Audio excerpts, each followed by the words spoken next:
అందుకే భగవద్గీతను కూడా ఎప్పుడు ఇచ్చాడు? కలియుగ ఆరంభంలో, ద్వాపర యుగాంతంలో ఇచ్చాడు. ఎందుకు? కలియుగం వచ్చేస్తుంది, మానవుల యొక్క మేధో సామర్థ్యాలు తగ్గిపోబోతున్నాయి. ఈ భగవద్గీతలో ఉన్న జ్ఞానం ఎప్పటిది?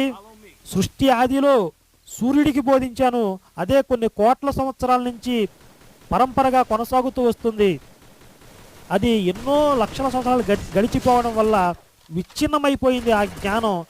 ఆ జ్ఞానాన్ని మళ్ళీ సరళీకృతం చేసి ఈ అల్ప పరిమాణం, అల్ప సామర్థ్యం కలిగినటువంటి మానవులకి కలియుగంలో అందించడానికి వీలుగా దాన్ని సులభతరం చేసి మళ్ళీ భగవద్గీత రూపంలో ఇచ్చాడు.